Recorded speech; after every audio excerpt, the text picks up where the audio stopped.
Hey bros, welcome back to another video. So today we're going to talk about Singapore government's new classification scheme for HDBs, and this will really affect how subsidies as well as regulations for HDB work. So let's get started. Let's talk about who is affected, who is not going to be affected.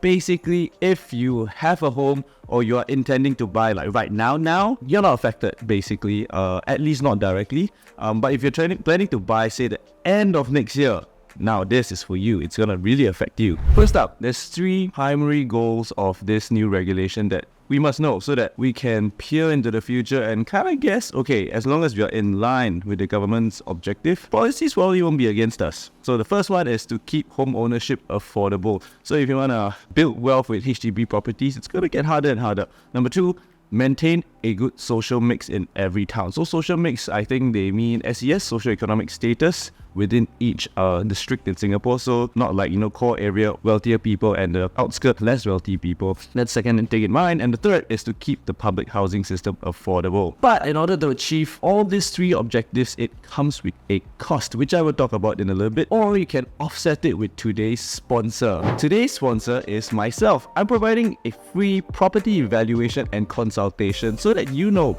your housing options. What can you afford? Should you stretch? Should you not stretch? It's completely free, but most importantly, by having clarity on what you can and what you really want to buy, it gives you power, because clarity is power. Alright, let's continue. First up, why do we even need this new classification system? The short answer is that the old system of matured versus non-matured estates is getting irrelevant. Just look at Punggol, look at Gerald. I mean, they're not unmatured estates, right? Pretty much all estates are going to be matured very soon in Singapore. So I think the government is planning ahead. Number two, properties, especially in the popular central area, they're practically unaffordable. Just look at the prices of Central Weave before they implemented the prime housing model. So with sky-high prices, young families are basically forced to move to the outskirts of Singapore. Unless you have papa mama money, then that's different, you can practically buy anywhere. So to give you an idea of how expensive it is, just look at this project called Central Weave, which is last year's Ang Mo Kio project. 5-room flat went as expensive as, or as cheap as 713k to as much as 800 plus 1000k. So just take $750,000, okay? I want to calculate how much you actually need to have in order to be able to afford a place like that. So 700k BTO, assuming you can get 80% loan, which is what you can get right now from HDB, you need around $9,000 in combined income and 200k in cash or CPF to get the 5-room flat. Even if you include grants, it's still a huge amount of sum. Even if you can hit the income, there's also the down payment part that's very, very scary. So what's the solution? Introducing the small PP. No, wait, that doesn't make sense. Sorry, Standard Plus Prime.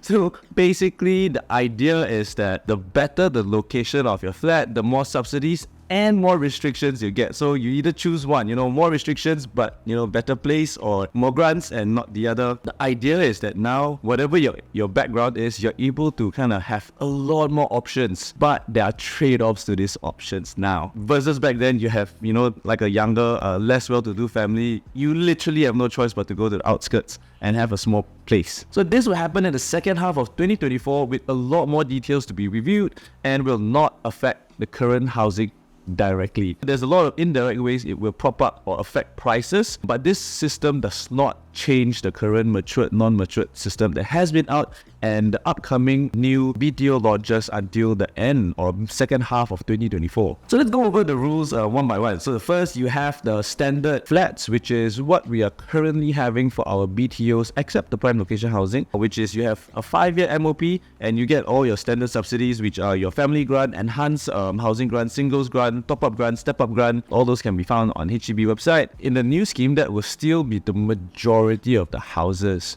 But now they added a new tier. They call it the Plus Flats tier. So the Plus Flat tier is, from what I understand, can also be all around Singapore. I'm going to show you the Singapore map. What's important is that these places now have more subsidies. So I don't think they'll come in a form of, from what I speculate, right, is that I don't think it'll come in the form of, like top-up grants sort of thing that you need to apply. I think it'll be just baked into the price. So the price will be more affordable. Like recently, I think we saw the Kallang BTO. I was quite shocked, like, how come only 500k? But that's because it's a prime location housing, and therefore there's huge subsidies for it, because otherwise I would think that Kallang and Ang Mo Kio, it should command $700,000-800,000 easily, but they're not. So I think the new Plus scheme would also mean that, hey, the prices would already reflect the discount in it. Number two, it comes with tighter restrictions. The biggest one, namely, that has been announced is 10 years MOP.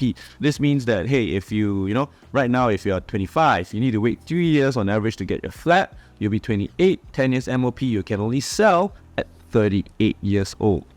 That's long. Number two, there's going to be subsidy recovery. So this means that when you buy, they'll tell you how much subsidy recovery. It could be 3%, it could be 4%. But what I understand is that it's going to be less than the prime housing. So right now, for the prime location housing that we've seen, the first few launches are 6%. Think of it as COE, right? You need to pay this, but not when you buy, but when you exit.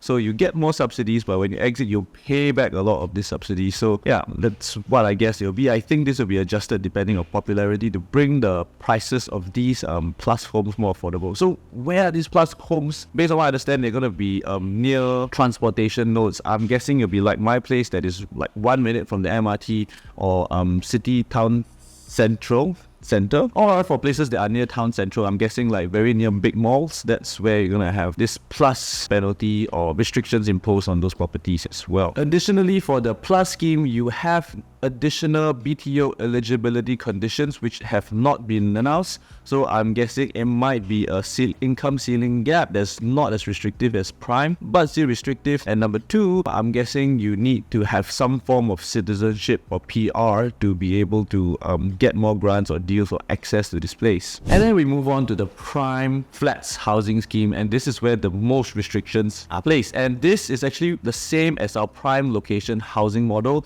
It's just shortened to prime. Restrictions here are very strict. 10 years MOP. You need to have one Singapore citizens. Back then, the rule was that singles can't buy, but now I think singles can buy like a 2-room flat, right? In the prime location housing models. So that's good for singles. They have the steepest subsidy recovery, and right now we are seeing about 6%. So that's 60,000 if your home is selling for 1 million. Renting out the entire flat is not allowed. So this means that it's gonna be hard to profit a lot off of this, even after you kind of outlive and want to go somewhere else. You're very incentivized to sell, and there is full BTO eligibility conditions. So if the person that wants to buy from you must meet those criteria, meaning maximum of 14k income for family, 7k for singles, and the 7k for singles will cut out a lot of your market. But the downside to this is that you get the most amount of subsidies. So from what I understand, as much as $200,000-300,000 additional subsidies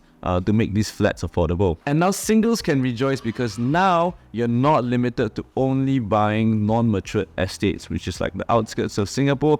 You can choose 2-room flexi flats in all locations. So this means singles can now stay in central or prime or plus areas, but that also means that, the recovery taxes and MOPs would apply. Now the question is, what will happen to the current property market? Well, I can make an intelligent speculation on where the demand will go. Bear in mind that a lot of details of these projects have not been released. So the first is that the demand for condos, ECs, and resale HDB would definitely go up. A lot of areas now, even like your Punggol, your Choa Chu Kang, your Sengkang, your Yishun, all these areas can have a 10-year MOP.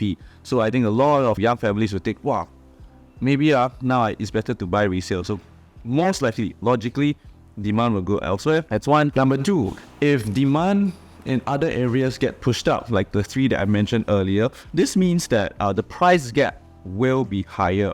So this means the houses of the older scheme, condos, ECs, they're going to be even more expensive, right? Brings me to my third point, which is my worry of getting priced out. Because I think one of the goals of HDB is that, hey, you cannot really make money, right? You cannot have a windfall or make like 150, 200, 300k as easily as before. Then now I'm thinking, hey, EC is quite an issue, because like I think the smallest EC for that Tengah EC Alfura, I recall you need to top up like 600k cash. So in future, will that number be smaller or larger? If the demand really pushes up condo prices even further from HDB prices, we are expecting 700, 800k cash in down payment. Then after you buy this extremely restrictive HDBs, that will not appreciate as much because of the restrictions, can you then have that windfall that will help you purchase a condo in life? It might make it even harder. So that's my worry, right? Now buying HDB is no longer a means of as a stepping stone to help you get into condo